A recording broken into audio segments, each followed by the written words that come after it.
Un vent nouveau pour un mouvement nouveau. Amen. Vous voyez, lorsqu'on nous parle du vent, en réalité, le vent symbolise la roua en hébreu, qui veut dire le souffle de Dieu. Quand Dieu a créé l'homme, Dieu a soufflé dans les narines de l'homme et l'homme a reçu un souffle de Dieu qu'on appelle la roua, qui est le vent. Ce souffle qui est la roua en hébreu, en français, est l'esprit. Donc lorsqu'on parle de l'esprit de Dieu, on fait allusion au souffle de Dieu. Est-ce que quelqu'un me comprend? Dis avec moi le souffle de Dieu. À chaque saison, il y a une manifestation donne de savoir que nous sommes dans la saison véritable.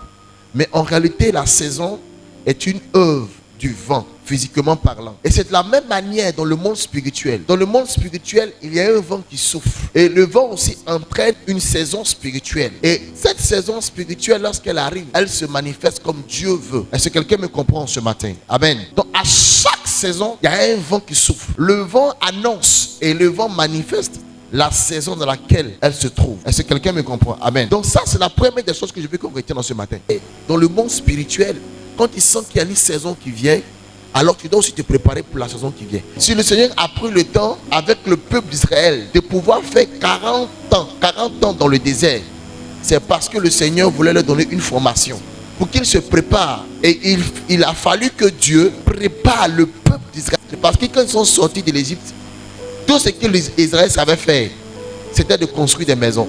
Ils étaient des forgerons, ils construisaient des maisons, mais ils ne savaient pas se battre. Ils ne savaient même pas comment même brandir une épée. Mais dans le désert, Dieu leur a appris toutes ces choses. Et quand ils sont arrivés à Canaan, ils ont vaincu tous ceux qui étaient au niveau de Canaan pour pouvoir posséder le territoire. Donc il y a une saison où Dieu te prépare au combat et il y a une saison où Dieu te prépare pour la victoire. Est-ce que quelqu'un me comprend? Chaque chose en sa saison. Il y a une saison où Dieu te donne de pouvoir vivre des choses tristes.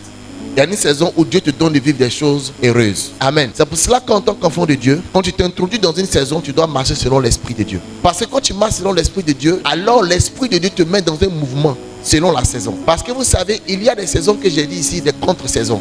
Il y a des gens qui vont contre-saison. C'est-à-dire quoi? C'est-à-dire que lorsque la saison de Dieu arrive, tu ne sais même pas que c'est la saison de Dieu parce que tu ne marches pas comme Dieu veut. Tu n'es pas dans la pensée de Dieu. Tu n'es pas dans l'esprit de Dieu. Et ce qui fait que quand la saison arrive, tu vas contre la saison. Parce que tu ne sais pas que c'est le temps de la saison. Il y a des gens, quand c'est le temps, souvent tu es chez maman, tu es chez papa. Et tu apprends à préparer. C'est la saison de la préparation. Mais tu dis non, on me fatigue trop. Je ne vais pas faire ça, je ne vais pas faire ça. Or, tu ne sais pas que Dieu est en train de te préparer pour le mariage. Donc le vent qui souffle est un vent qui vient où on te tape, on crie sur toi. On t'apprend à pouvoir faire des choses que demain tu puisses être heureuse, heureux dans ton foyer. Le deuxième point que je vais toucher, vous voyez, le vent aussi peut venir pour tracer un chemin pour toi. Et ce qui me plaît, c'est que quand tu rentres dans ce chemin-là, que ce soit à gauche comme à droite, muraille qui te protège. Est-ce que quelqu'un me comprend? Et quand tu finis de traverser le chemin, tu finis ton chemin, lui il referme derrière toi pour ne pas que celui qui te poursuit puisse entrer par ce chemin. Donc l'Esprit de Dieu fait un double travail. Il faut le travail de tracer le chemin pour toi et il faut le travail de refermer le chemin pour toi. Pour ne pas que tes adversaires qui te suivent puissent atteindre leur objectif dans ta vie. Est-ce que quelqu'un me comprend? Alléluia. Vous savez le problème que nous avons souvent, quand Dieu nous dit, allons, on ne veut pas partir. Pourquoi? Parce qu'on craint.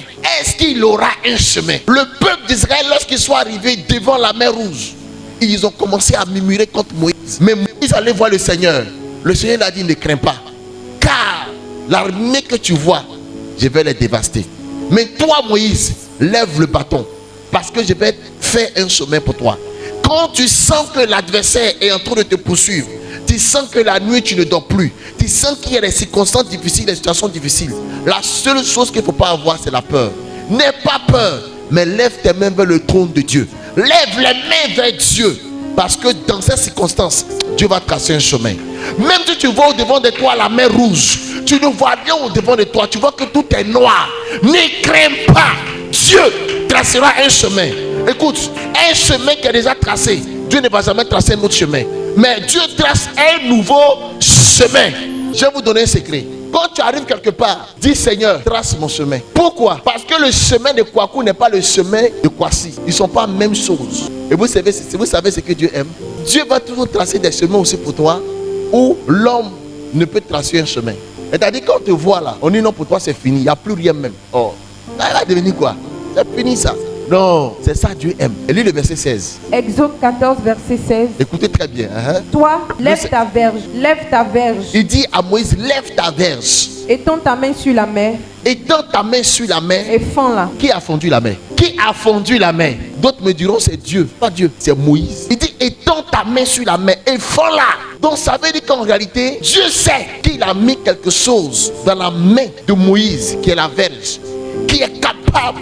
Demande à quelqu'un qu'est-ce qu'il y a dans tes mains. Écoute, tu ne peux pas être un enfant de Dieu et puis tu auras les mains vides. C'est pas possible. Il y a deux choses que Dieu met toujours dans la vie de ses enfants. Dieu te donne toujours quelque chose dans tes mains et il met en toi le vent. Et ce vent qui est en toi, il y a un double vent. Il y a un vent qui est en toi qui te donne la ferme assurance. Et il y a un vent qui est sur toi qui utilise ce bâton pour fendre la mer. Je vais dire à quelqu'un, tu es arrivé à un niveau où ce n'est pas le moment de prier. C'est le moment d'exécuter ce qui est en toi. Tu as passé ton temps, tu as prié. Moïse devant la mer, il n'est pas dit Paratolobo Shaka Seigneur. Non, il attendait des instructions du Seigneur. Le Seigneur lui dit, Moïse, prends ton bâton, lève le bâton sur la mer et fends-la. Est-ce que quelqu'un comprend? Amen. Il y a des actions qui sont devant toi. Il y a des adversités qui sont devant toi. Souvent, tu minimises ce qui est dans tes mains. Tu regardes le bâton. Bâton, là, ça peut faire quoi? Dieu utilise toujours les choses viles pour en faire des choses puissantes. Il faut comprendre la pensée de Dieu. Il faut comprendre le message que Dieu veut te véhiculer ce soir. Est-ce que quelqu'un me comprend? Alléluia. Dieu a mis cette qualité en toi. Il a mis cette capacité en toi. Tu es capable. Arrête de prier pour demander toujours à Dieu. Seigneur, agis. Écoutez, la seule personne qui était capable de fondre la mer, c'était Moïse. Si Aaron venait, la mer n'allait pas le reconnaître. Parce que toute situation reconnaît celui qui fait l'action. Tu comprends ce que je dis même? Moïse a divisé la mer, mais cela dépendait de la puissance du vent qui était en lui. Moïse était quelqu'un d'intime à Dieu. Donc Moïse a eu cette force de pouvoir puiser en Dieu une force, un potentiel de vent qui va lui donner l'opportunité de pouvoir souffler sur la mer. Avant de t'attaquer à la, tu dois d'abord mesurer la capacité de ton vent, la capacité de l'Esprit de Dieu. Donc il faut comprendre qu'avec Dieu, tu dois être puissant. La Bible même dit soyez puissants. Dans la vie, tout est une histoire de puissance, de force. Si tu es puissant, tu vas avancer. Même la guérison, c'est une puissance. Pourquoi l'autre vient, il prie et puis il n'y a rien. Puis quand tu viens, tu pries, il y a quelque chose. Parce que le vent qui souffle dans tes mains a la capacité de restaurer les manques de celui qui est malade. Maintenant, je vais vous donner un secret. Exécuter les choses de l'esprit, là, ça se fait par un vent. Et le vent, ce n'est pas le vent physique, c'est un vent spirituel. Et la seule personne qui est capable de la mener quand le vent souffle, et puis ton corps sent qu'il y a un vent qui souffle là. Quand le vent de l'esprit souffle, ton corps ne peut pas ressentir ça. C'est ton esprit qui peut ressentir ce vent là. Le jour où tu vas vouloir ressentir le vent de Dieu, par ta chair, tu ne pourras pas y arriver. Au fait, c'est ça notre problème. Le problème que nous avons, nous voulons forcément ressentir les choses. Nous voulons ressentir les choses de Dieu de par notre chair. On ne peut pas ressentir les choses de Dieu par notre chair. Ce n'est pas possible. Voilà pourquoi souvent quand on est dans les saisons de Dieu, on ne sait pas qu'on est dans la saison de Dieu. Parce que tout ce qu'on fait est charnel. Au moment où ton ventre a faim, tu veux manger. Ton esprit, lui, au moment où ton ventre a faim, tu veux manger. Ton esprit, lui, il est rassasié. Or, quand on est rassasié, on ne mange pas. Donc tu dois rentrer en jeûne. Mais tu ne peux pas comprendre la lecture de l'esprit. Quand on parle des œuvres de la chair, automatiquement beaucoup pensent au péché. C'est tout ce qu'on connaît. Quand on parle des œuvres de la chair, là, en même temps on pense adultère, impudicité, ivrognerie, il y a quoi encore? Convoitise. On pense à tout ça là. C'est vrai, ce sont les œuvres de la chair, comme Galate le dit. Mais il y a aussi d'autres œuvres de la chair qu'on ne connaît pas, qu'on ignore. Et souvent ça combat notre esprit, on ne sait pas. Tout ce qui est contraire à l'esprit sont les œuvres de la chair. Quand la chair est vaincue, c'est là l'esprit a la victoire. Écoute, les œuvres de la chair sont à la chair. Je vais vous dire quelque chose. Écoutez-moi très bien. Je disais comme ça la fois dernière. Est-ce que vous savez qu'en réalité, on ne travaille pas à cause de manger? Il y a beaucoup qui pensent que le travail, c'est à cause de quoi? Courant, l'eau, payer maison, transport. Donc on travaille à cause de toutes ces choses-là. En réalité, c'est faux. Vous savez pourquoi? Je vais vous donner un exemple. Qui a été le premier travailleur? C'est qui? C'est Dieu. Il a travaillé pendant 6 jours. 7 jours même. Est-ce que quelqu'un me comprend? Il a travaillé pour qui? Dieu a travaillé pour qui? Il a travaillé pour lui-même d'abord. Est-ce que quelqu'un me comprend? Dieu a travaillé pour son propre plaisir. Un enfant qui est né de l'esprit, il ne sait d'où il vient, il ne sait où il va. Parce qu'il est conduit par le vent de l'esprit. Quand l'esprit souffle, il suit le mouvement. Mais en réalité, ce qui se passe, c'est que quand le vent souffle, il ne sait pas où il va. Mais comment va-t-il retrouver son chemin? Écoutez ce que la Bible dit. Reprends le verset 8. Le vent souffle. Écoutez, il dit le vent souffle où il veut. Où il veut. Et tu en entends le bruit. Et tu fais quoi? On entend le bruit. Donc il y a une chose que tu entends. Qu'est-ce que tu entends? Tu ne sais d'où il vient, tu ne sais où il va, mais il y a quelque chose que tu entends. Qu'est-ce que tu entends? Tu entends le bruit. Alléluia. Parce que tu ne sais d'où il vient, tu ne sais où il va. D'ailleurs même tu ne le vois pas. Mais comment tu peux le suivre? Parce que tu entends un bruit. Or, en réalité, le bruit dont on parle ici, en hébreu, on dit bruit, mais on parle du call. Call signifie la voix. Donc ça veut dire en réalité, il y a une voix qui sort du vent. Et c'est la voix que tu suis. La Bible dit dans le livre de Genèse que lorsque Adam et Ève ont péché, ils étaient dans le jardin. La voix de l'Éternel se fit entendre dans le jardin. La voix de l'Éternel parcourait le jardin. La voix de l'Éternel parcourait le jardin et Adam et Ève se sont cassés devant la face de Dieu. Donc en réalité, le bruit que tu entends n'est que la personne de Jésus. La voix qui passe. Tu entends le bruit. Donc en réalité, quand tu es un enfant de Dieu, quand tu vois le souffle de Dieu, quand tu es dans la saison, il y a une seule chose que tu dois entendre. La voix de Dieu. Le bruit. C'est pour ça que Dieu aime les bruits. Le jour de la Pentecôte, le jour où le vent a soufflé, il y a eu un bruit. Est-ce que tu as entendu un bruit? Au fait, vous savez pourquoi? Vous cherchez la voix de Dieu. Vous, quand il n'y a pas de voix, il n'y a pas du chemin. Vous savez que le vent souffle. Il quitte quelque part, il va quelque part. Chaque jour tu es là, tu dis, hey, le vent, oh, le chemin même c'est où même? Il dit, je trace un chemin dans le désert. Mais vous savez, dans le désert, quand on trace un chemin, le chemin se ferme en même temps. Parce que le vent ferme toujours les chemins. Mais comment tu peux savoir que c'est le chemin que Dieu a tracé? Parce qu'en réalité, sur ce chemin, il y a un bruit. Donc ce n'est pas le chemin qui doit t'intéresser, mais c'est le bruit que fait le chemin qui t'intéresse. Donc en réalité, ce n'est pas le mouvement du vent qui est la chose la plus importante, mais c'est ce que le vent dit. Dis à quelqu'un, le vent a une voix. Donc que tu n'as pas entendu la voix de l'Éternel, ne te lève pas pour marcher. Souvent c'est le zèle. Non, je sens que c'est le temps de Dieu. Dieu va faire quelque chose. Oh, je sens que c'est le temps de Dieu. C'est le temps. Et puis l'année finit. Tu as vu que c'est le temps. Tu n'as rien vu. On a prophétisé sur ta vie. Cette année, Dieu va te bénir. Il va faire ça, il va faire ça, il va faire ça, il va faire ça. Tu sens, ça c'est la saison de la bénédiction. L'année 2019 est une année de bénédiction, de grâce. C'est un vent qui souffle. Tu sais que le vent va souffler de janvier jusqu'en décembre. Mais est-ce que tu as entendu un bruit? Cherche-le. Au fait, la parole de Dieu n'est pas la Bible. Mais la Bible fait partie de la parole de Dieu. La parole de Dieu, c'est tout ce que tu entends de Dieu. Qu'elle soit biblique ou pas. Mais que tu as entendu de Dieu. Si tu n'as pas entendu quelque chose de Dieu, écoutez, l'onction qui est dans ta vie, l'Esprit de Dieu qui est en toi, le souffle qui est en toi, le vent qui est en toi ne peut avoir une capacité de manifestation lorsque toi-même tu reçois une révélation. Parce que le souffle de Dieu repose sur une révélation. Sans la révélation, elle ne peut se manifester. La révélation est comme le moteur qu'il faut à la voiture, qui est le souffle de Dieu pour pouvoir conduire. Sans la révélation, tu ne peux aller en eau profonde. Sans la révélation, tu ne peux pas avancer. Écoutez, beaucoup ont pensé que le jeûne et la prière changent les vies. Le jeûne et la prière amplifient la vie spirituelle. Mais la révélation transforme la vie spirituelle. Vous savez, je vous ai dit, il y a le temps de la prière et puis il y a le temps de proclamation. Il y a des moments là, il ne faut plus prier. Il faut appeler. Le Seigneur, quand il voulait prier là, il partait seul dans un coin. Et vous savez comment il priait? Jésus ne priait pas pour demander. Jésus priait pour être intime à son Père. C'est pour ça qu'il dit, celui qui m'a vu a vu le Père. Parce qu'il ressemblait tellement au Père. Il était comme lui. Il est toujours dans sa présence. Ils sont même chose. Il est comme, papa chéri, mon papa, mon Père. Et puis ils sont ensemble, ils causent, ils parlent. Et puis, oh, quand Jésus quitte là-bas, il vient. Quand il est malade, Jésus ne fait pas, papa, Seigneur, il dit non. Il dit, tu es guéri. Va, ta foi t'a sauvé. Le miracle se produit. Waouh! J'ai compris que devant les problèmes, on ne prie pas. Devant les problèmes, on proclame. Dans la victoire, on prie. Dans le silence, on prie. Mais nous, c'est le contraire, on fait. Quand tout va bien, on ne prie pas. On danse. On proclame. Maintenant, quand les problèmes arrivent, on gêne. On prie. On veut toujours tout à l'envers. On dit que c'est la saison du mariage. Là, tu vois la saison en fait. Tu donnes toujours des jeunes secs. Mais c'est quand il y a un problème, on dit, hey, Seigneur, hey, Jésus, hey, Père. Quoi? Non. Lorsque tu prophétises, l'esprit suit le mouvement de la prophétie. Elle donne vie à la situation. Donc en réalité, tu peux devoir être une situation qui ne peut pas changer. La situation demeure la même. Mais ta prophétie peut changer la situation. Est-ce que quelqu'un me comprend?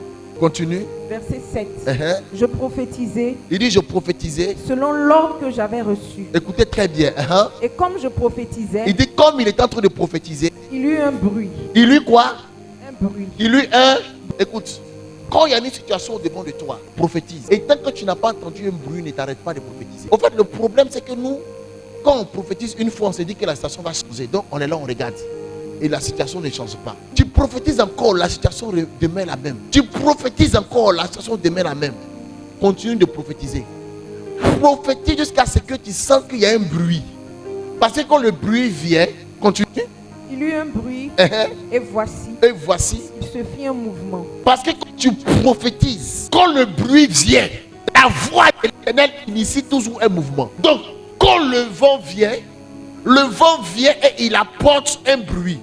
Et le bruit initie un mouvement. Ce mouvement est appelé le mouvement de la restauration et de la vie. Donc, à chaque prophétie, à chaque déclaration que tu donnes à ta bouche de proférer, le bruit qui vient, ce bruit donne forcément un mouvement. À un nouveau bruit, à un nouveau mouvement. Vous voyez, à quel moment il faut prophétiser? Il faut prophétiser même quand tu as peur. Parce que la prophétie ne dépend pas en réalité de ta foi seulement, mais la prophétie dépend de quoi? Du dépôt de Dieu. Alléluia. Du dépôt de Dieu, de la grâce de Dieu sur ta vie. Quand le bruit est arrivé, pouf, il y a un mouvement qui est rentré. Tu veux avoir des mouvements dans ta vie, le mouvement du mariage, le mouvement de la restauration, le mouvement de la vie. Mais tout dépend du bruit qui vient. Il faudrait que ta mentalité change. Aiguise ta bouche. Après, au fur et à mesure que tu aiguises ta bouche, la Bible dit que l'huile coule sur la tête d'Aaron et descend sur les vêtements. Au fur et à mesure que ta bouche est aiguisée, au fur et à mesure que ton corps même s'aiguise. Ça veut dire, arrivé un moment là, tu ne pries plus. Ta pensée est exécutée. Parce que tu deviens l'expression de Dieu. Tout ce que tu penses vient à l'existence. Tout ce que tu penses, ça se manifeste. Tout ce que tu penses, Dieu fait. Regardez-moi, regardez-moi. Ce que je suis en train de vous dire là, ce sont des docs, des secrets avec lesquels vous comprenez. La vérité, il faut écrire ça quelque part. Puis quand tu pries là, ce sont des stratégies. Vous voyez, la première fois quand il a prophétisé, il y a un bruit. Et après le bruit, qu'est-ce qui s'est manifesté? Les eaux ont commencé à venir. Ça veut dire que quand tu prophétises sur ta vie, tu sens que la chose commence à changer, les choses commencent à se faire. Il ne faut pas t'arrêter de prophétiser. Au fait, maintenant quand tu prophétises là, ça veut dire la prophétie a été annoncée à la situation pour que la situation change. Maintenant, il faudrait que tu parles à l'esprit pour que l'esprit vienne habiter dans la situation. Donc, il y a la prophétie pour la situation. Et puis, il y a la prophétie pour que Dieu gouverne la situation. Il y a des gens qui prient pour être bénis. Regardez, je vais vous expliquer, vous allez comprendre. Prie pour avoir du travail. Seigneur, je vais faire des affaires. Tu prophétises, tu déclares. Pouf, Dieu te donne un projet. Tu vois le projet, il est clair, puis tu commences le projet. Mais Dieu n'est pas dans le projet. Parce que tu as prié pour le projet, mais tu n'as pas prié pour que Dieu vienne habiter dans le projet. Tu comprends? Donc la Bible dit, le Seigneur dit maintenant à qui? Il dit à Ézéchiel, prophétise, parle à l'esprit. Parce que l'esprit vient pour travailler. Quand tu prophétises, il vient pour travailler. Mais il n'habite pas. Tu l'appelles pour qu'il vienne maintenant habiter. Le souffle vient. Il te conduit, il fait un bruit. Le bruit qu'il fait annonce un mouvement. Le mouvement fait que si la chose partait à gauche, le mouvement change, la chose va aller à droite. Maintenant, quand tu prophétises, le souffle vient habiter dans le mouvement. Il vient habiter dans la chose pour conduire maintenant la chose. Quand tu veux te marier, tu dis Seigneur, donne-moi un mari. Mais quand le mari vient, est-ce que tu prends le temps de prier pour que Dieu contrôle le mariage? Dieu contrôle tes affaires. Dieu contrôle ton affaire. Dieu contrôle ton business. Continue. Ainsi parle le Seigneur l'Éternel. Esprit. Esprit. Viens des 4 vents. Il dit vient des 4 vents. 4 vents. Vous voyez ici, quand il a prophétisé pour la deuxième fois pour que l'esprit vienne habiter, il a appelé l'esprit des 4 vents. Vous savez pourquoi il a appelé l'esprit des 4 vents? Parce qu'à chaque vent, il y a 4 esprits, il y a 4 vents. Les 4 vents symbolisent les 4 esprits. Mais vous savez, je vous ai dit que regardez, en Côte d'Ivoire, il y a combien de saisons? Qui peut me répondre? Oui. Il y a 4 saisons. Donc s'il appelle l'esprit des 4 vents, Ça veut dire en réalité, à chaque saison, la chose est obligée d'exister. C'est-à-dire, on va à la maison. Parce qu'ils ne répondent pas bien. Ça veut dire que, regardez, je vais vous donner un exemple, vous allez comprendre ce que je dis. Tu t'es marié, tu as prié pour le mariage est venu. Quand tu pries pour que Dieu contrôle le mariage, c'est l'esprit des 4 vents qui viennent habiter dans le mariage. Ça veut dire que quand c'est le temps de l'été, le mariage existe. Quand c'est le temps du printemps, le mariage est là. L'automne, le mariage est là. L'hiver, le mariage est là. Quelles que soient les circonstances, le mariage dure. Parce que l'esprit qui habite, c'est l'esprit des 4 vents. Or, vous savez que chaque saison est conduite par un vent. Tu fais ton affaire. Mais tu ne comprends pas pourquoi tes affaires là, toujours quand on arrive dans le mois de novembre là, ça ne va pas. Vous n'avez pas remarqué? Ou bien souvent, il y a des gens, ils se portent bien, mais vers le mois d'avril, ils tombent malades. Chaque année, c'est en avril que toi tu tombes malade. Ou bien tu fais des affaires, quand on dit fin d'année, tu es content parce que là, il y aura beaucoup de marchés. Mais quand on dit janvier, c'est bizarre. Les marchés sont pris là. Non, tu dois appeler l'esprit des 4 vents. L'esprit des 4 vents, quand il vient, il ne vient pas pour conduire la chose, mais il vient pour habiter la chose. Ça veut dire pour que la chose puisse exister à quel que soit le moment, quel que soit le temps. Tu dois appeler l'esprit des 4 vents dans ta vie. Tu dois appeler l'esprit des 4 vents dans ta situation, dans ta famille, dans tout ce que tu fais. L'esprit des 4 vents doit habiter. Donne-moi un bon amen. Le vent du nord, le vent de l'est, le vent de l'ouest, le vent du sud. Quand le vent du sud souffle, on dit quoi? C'est le temps. De quoi? Le temps de la pluie. Quand on dit saison pluvieuse, c'est le vent du sud qui souffle. Quand c'est le vent du nord, lui, il envoie toujours. C'est nous ici, hein, l'Armatan. Quand c'est le vent de l'ouest, on dit c'est la petite saison pluvieuse. Quand c'est le vent de l'est, on dit non. C'est le temps, il fait chaud, mais il ne pleut pas. Donne-moi un bon amen.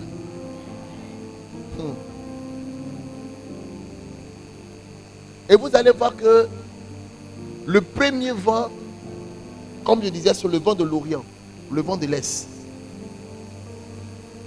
Point Exode chapitre 14, à partir du verset 21. Je vais vous donner les caractéristiques des 4 vents. Pour que vous puissiez prier avec ça. Vous allez prier avec l'esprit des 4 vents. Pour que l'esprit des 4 vents puisse vous habiter, afin que chaque chose puisse avoir du succès dans vos vies. Exode chapitre 14, verset 21. Exode 14, verset 21. La Bible dit quoi? Moïse étendit sa main sur la mer. Moïse étendit sa main sur la mer. Et l'Éternel refoula la mer par un vent d'Orient. Par un vent de quoi? D'Orient. Un vent qui vient de l'Orient. Donc ça veut dire que quand il y a une situation devant toi, c'est le vent de l'Orient que tu dois appeler.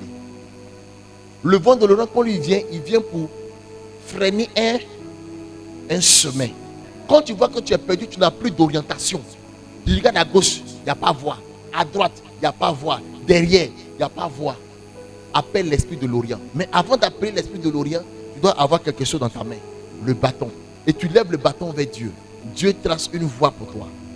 Le vent de l'Orient, quand il vient aussi, c'est un vent qui est chaud, qui brûle. Donc ça veut dire qu'il vient là. Toutes les situations qui sont devant de toi, qui ne sont pas de la gloire de Dieu là, lui brûle ça. Il enlève, il trace. Quittez là, il brûle pour freiner le chemin. Donne un bon amen. Alléluia. Il y a le deuxième vent qu'on appelle le vent de l'Occident ou le vent de l'Ouest. Lis Exode chapitre 10 à partir du verset 14. Bon, lis le verset 19. On va aller plus vite. L'Éternel fit souffler un vent d'Occident très fort. L'Éternel fit souffler un vent d'Occident très fort. Qui emporta les sauterelles. Qui emporta quoi? Les sauterelles. Donc c'est quoi qui a emporté les sauterelles? Le vent de... J'ai dit le vent... Le premier vent c'était le vent de l'Orient. Qu'est-ce qu'il fait? Il trace un... Quand le vent de l'Occident, quand il vient, lui il fait quoi? Il emporte. Lève la main, dis Seigneur, j'appelle le vent de l'Occident sur ma vie.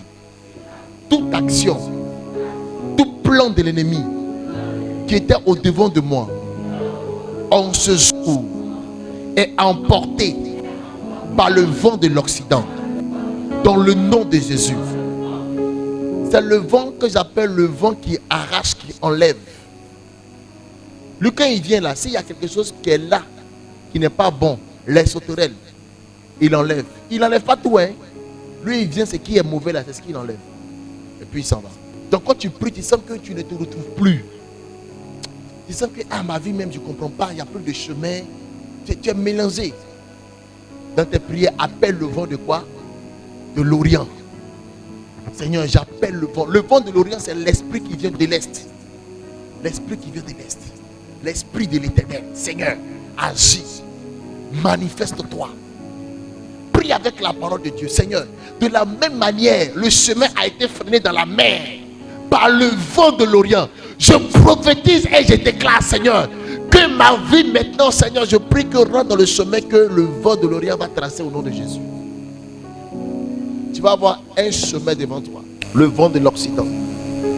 Dieu fera quelque chose. Le troisième vent, le vent du Nord ou le vent du Septentrion, le vent du Nord. Amen. Prends Proverbe le chapitre 25 verset 23. Le vent de l'Ouest, le vent de l'Occident, c'est le vent de l'Ouest. Le vent de l'Occident, lui, il est humide. Amen. Les sauterelles viennent pour installer la sécheresse. Donc lui, il balaye tout ce qui est sec. Et puis il installe l'humidité. Or, quelque chose qui est humide, c'est quelque chose qui est fertile. Tu comprends ce que j'ai dit? Donc quand tu appelles le vent de l'Ouest de souffler pour arracher tout ce qui est mort, c'est que c'est le temps de planter. Donne-moi un bon amen. Proverbe 25, verset 23. Le vent du nord enfante la pluie. Le vent du nord enfante quoi? La pluie. Donc quand tu plantes, qu'est-ce qui doit venir? La pluie. Donc, quand tu es dans ton chemin, et que tu vois que dans le chemin, les choses commencent à sécher, que tu appelles le vent de quoi? C'est quel vent? Le deuxième vent d'Occident, qui vient pour balayer tout. Et puis il rend la chose humide, que tu plantes. Tu commences à faire ton projet. Tu commences à réaliser tes activités. Mais tu vois que tes activités ne donnent pas comme il faut. Mais tu as planté. Tu veux recevoir. Tu appelles quel vent? Le vent du Nord. On dit quand il vient, il fait quoi? Il vient avec quoi? Il enfante la pluie. Il enfante la pluie. Tu veux qu'il pleuve dans ta vie? Est-ce que tu veux qu'il pleuve dans ta vie? Appelle le vent du Nord. Le vent du Septentrion. Dis avec moi, Seigneur. Seigneur. J'appelle le vent du Nord. J'appelle le vent du Nord dans ma vie. Je prie, Seigneur, que la pluie m'arrose dans le nom de Jésus. Amen. Elle symbolise la bénédiction. Parce que la pluie dans la Bible est symbole de la bénédiction, de l'abondance. Parce qu'une terre sur laquelle il pleut beaucoup est une terre qui devient fertile. Elle produit beaucoup. Et si quelqu'un me comprend, donne-moi un bon amen. Alléluia. C'est un vent qui est puissant, un vent qui est réel. Un vent qui vient et qui agit. Donne-moi un bon amen. Le quatrième vent, c'est le vent du sud. En Actes, le chapitre 27. Acte 27 à partir du verset 13. Acte 27, verset 13. Un léger vent du sud vint à souffler. Un léger, non. Va d'abord un peu en haut. Verset 10. Tu as lu à partir de quel verset? Lis à partir du verset 10, oui. Verset 10. C'est pourquoi Paul avertit les autres en disant. Paul avertit les autres en disant. Paul les avertit en disant quoi? Ô homme. Il dit, ô homme. Je vois que la navigation ne se fera pas. Ils étaient sur un bateau. Il dit, je vois que la navigation ne se fera pas. Je vois que la navigation ne se fera pas sans péril et sans beaucoup de dommages. Non seulement pour la cargaison, et pour le navire, mais encore pour nos personnes. Verset 11. Verset 11. Le centenier écouta le pilote. Le centenier, au lieu d'écouter ce que Paul a dit, n'a pas écouté Paul, il a écouté le pilote. Continue. Et le patron du navire plutôt que les paroles de Paul. Verset 12. Verset 12. Et comme le port n'était pas bon, et comme le temps n'était pas bon pour hiverner, pour gouverner, la plupart furent d'avis de le quitter, pour tâcher d'atteindre Phénix, port de Crète, qui regarde le sud-ouest, qui regarde le sud-ouest et le nord-ouest. Continue. Afin d'y passer l'hiver. Verset 13. Un léger vent du sud Un léger vent du sud vint à souffler. Et se croyant maître de leur dessein. Ils levèrent l'ancre. Quand le vent, il y a un léger vent du sud. Quand ce léger vent a commencé à souffler, qu'est-ce qu'ils se sont dit?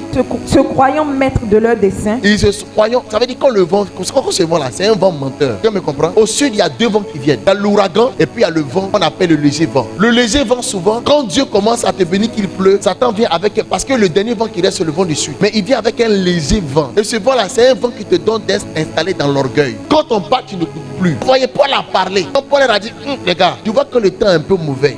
Oh Paul, tais-toi, on peut aller. Le vent qui souffle n'est pas fort. Un vent menteur. Il a commencé à souffler doucement. La Bible dit, il se croyait maître, continue, il se croyait maître. Se croyant maître de leur dessein. Se croyant maître de leur dessein. Ils levaient l'ancre et côtoyaient. Côtoyaient de près l'île de Crète. Ils ont commencé à naviguer sur la mer. Continue. Verset 14. Verset 14. Mais bientôt.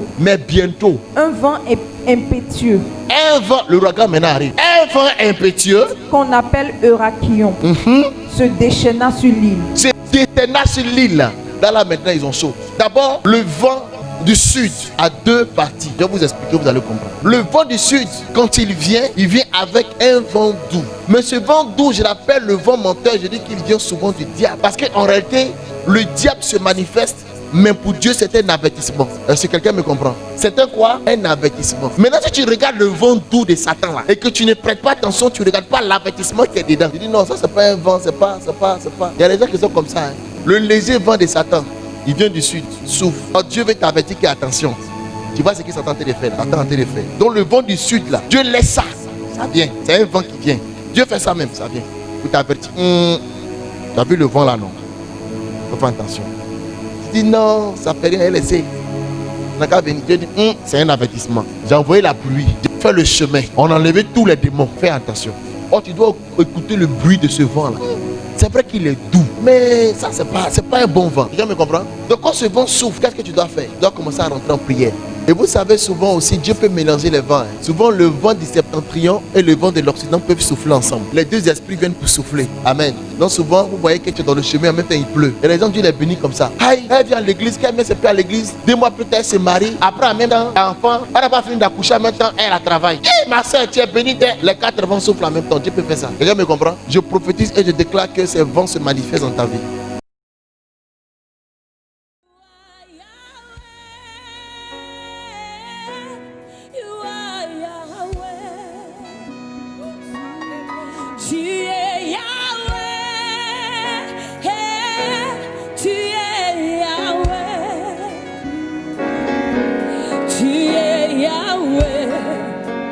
Alpha et Omega, tu es Yahweh, Alpha